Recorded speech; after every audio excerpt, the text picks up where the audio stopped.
Welcome to our Astrocheaper Sci-Fi Hindi channel. I don't remember how I got there. The last thing I remember was the battlefield. Explosions, smoke, voices screaming over broken comms. And then, silence. When I opened my eyes, everything was different. The air felt heavier, colder, artificial. I was lying on a surface that wasn't human-made. Smooth, metallic, alive. I tried to move. Pain shot through my body instantly. Every muscle resisted. Every breath burned.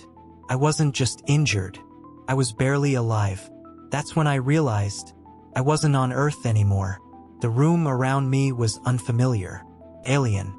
Walls curved in impossible angles. Lights pulsed instead of shining. And the silence wasn't empty. It was watching. I pushed myself up slowly, ignoring the pain, trying to understand where I was. Then I saw it. Through a transparent panel, stars. Endless. Moving. Not drifting.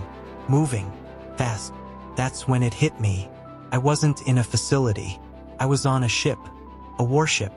And not just any warship. The size. The structure.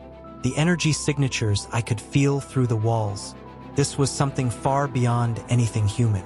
Before I could process it further, the door opened, not with sound, but with presence. And she walked in, the queen. I didn't know how I knew, but I knew. Power doesn't need introduction. It announces itself. She stopped a few steps away from me, studying me, not like an enemy, not like a prisoner, like something unexpected. "You survived," she said. Her voice was calm, almost curious.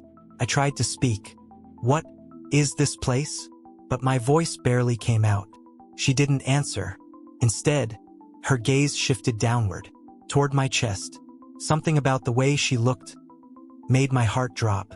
Slowly, I followed her gaze, and that's when I saw it, burned into my skin, perfectly formed. A symbol, not random, not accidental, precise, glowing faintly, as if it was still alive. I froze. "What is that?" I asked, my voice shaking. She stepped closer, close enough that I could feel the air change. "That," she said quietly, "is my mark." My mind went blank. No, that's not possible. I had never been on this ship before. I had never met her. There was no reason, no moment, where this could have happened. "When did you do this?" I demanded. She didn't answer immediately. Instead, she looked at the symbol again, as if confirming something. Then she said something that made everything worse. "I didn't." Silence. Heavy. Impossible. "Then who did?" I asked. Her eyes met mine again. And this time, there was something different. Something deeper. "You accepted it." My breath stopped. That's not true. I would remember something like that. I had to. But the more I tried to think, the more something felt wrong. Like a missing piece. Like a memory that had been erased. Fragments of the battlefield flashed in my mind. A moment. A shadow. Presence. Something reaching toward me. And then nothing.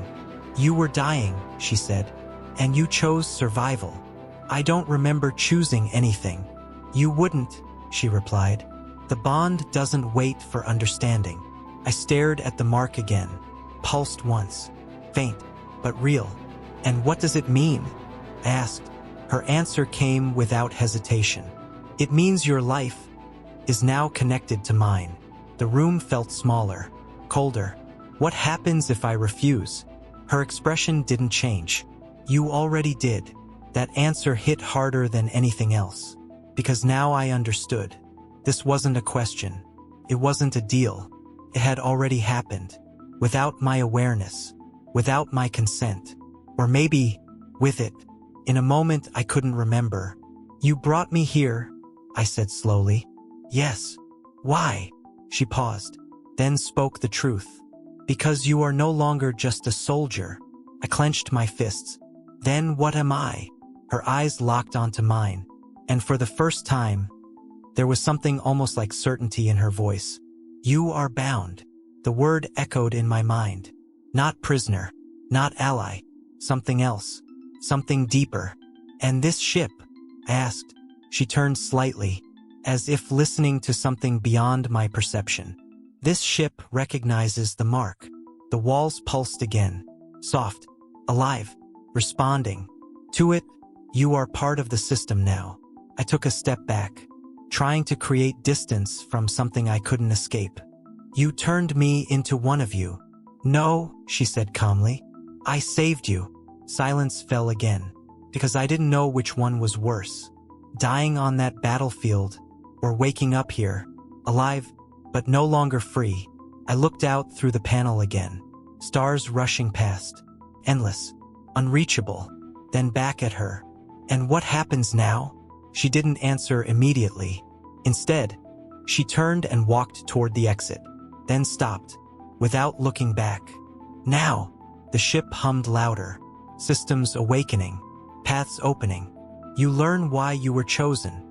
The door closed behind her, and I was left alone, with a mark I didn't understand, a bond one didn't choose, and a future that no longer belonged to me, because somewhere between death and survival, I had become something else, something tied to the most powerful being in the galaxy.